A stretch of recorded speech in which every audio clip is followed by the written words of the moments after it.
Hi, this is Mark Henry, and I'm here today again to bring you information about metaphysical and occult topics. Hopefully something you'll be interested in. Today I'm going to talk about developing self-awareness in your occult studies. Well, what exactly do I mean by self-awareness? Well, self-awareness, in the context that I'm using it in, is the ability to distinguish your thoughts and feelings from unseen causes. What I mean is just being able to distinguish your thoughts and feelings from the psychic impressions from the spirit world, and that sort of thing. Now, why exactly is that important? Well, that's important because we have, each of us, an inherent cognitive bias that can prevent us from accurately perceiving information. So, for example, let's say that you are someone who is going through a spell of serious anxiety, maybe some mild paranoia, and then all of a sudden you do some spirit communication through meditation, and you consistently get the idea or the information that you are under a magical attack. Okay.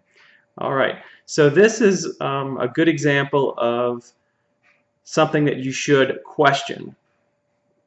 And I'm not saying that, not getting anyone to doubt their own psychic impressions, but I know too many people who will trust anything that comes through their head and not question it.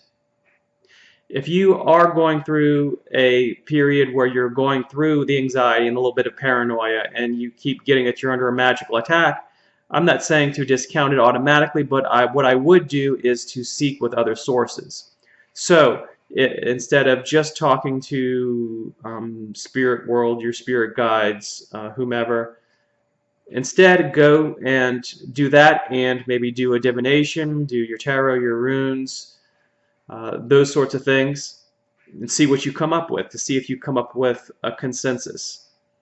Better than that, actually go to a reputable reader who can give you information about what, to confirm or deny what you're receiving to begin with. This prevents what I call the tyranny of subjectivity.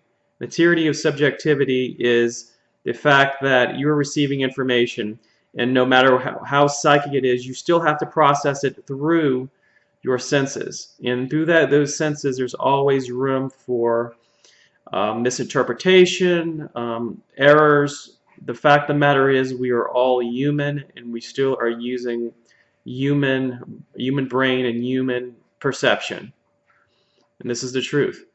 Many times when people are doing spells and spiritual workings professionally, they actually do a divination to determine whether they should proceed, determine what type of ritual they would do, and that is a kind of a way of seeking out information. Same thing whenever you are dealing with some difficult mental health issues. Now, what I'm not saying is, I'm not saying that people with mental health issues can't be psychic or can't get any type of accurate information. That's far from it. I know some of the most talented people that I know deal with mental health issues, and they're just that good. I firmly believe that certain people are so naturally talented that you can hit them in the head with a shovel and they would still get accurate information. And that being said, I believe for a lot of people what happens or what is taught in classes as to go to kind of a neutral space, a space of detachment, a place where the noise inside your head and the feelings are somewhat apart, almost like a spiritual state, where you can accurately get information. If you're going through some difficult spots in your mind,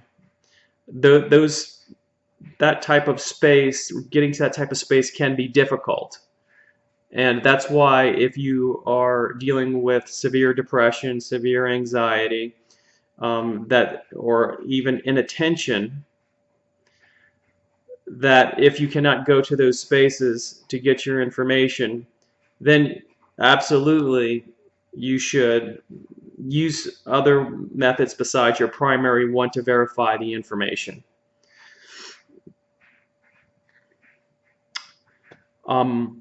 Also, the way that I like to think about it, and I was just mentioning about people who are naturally talented with these abilities. Certain people have such a talent, they always get a strong signal. So if they're getting a strong signal and their distress is low to medium, then they're still going to get information, quality information. Now, if somebody is maybe not so developed, maybe they get a low signal just because that's where their psychic awareness and abilities lie at that point in their development. If they have a weak signal or interpreting a weak signal and their distress is high, then there is a high likelihood for misinterpretation, for distortion. So it really depends on what you are perceiving, how strong it is, and the level of mental distress. And I don't think that that gets talked about enough. I think that sometimes when you bring up this topic, that sometimes people get a little defensive and saying, well, you're telling me you can't trust my impressions, or I can't trust my impressions, excuse me, and I don't need to hear that because it's me, and don't judge me and all this type of stuff. Well, that's not what's going on. What I'm actually trying to convey is to be realistic about what it is that you're dealing with, that we are all people and subject to error. Just like if you were reading on the internet and you saw a news article and it really engaged you, you might want to check it out because it could be fake news. It's the same way. We may be hooked into that in some way. So it's very good to look to multiple sources and verify information.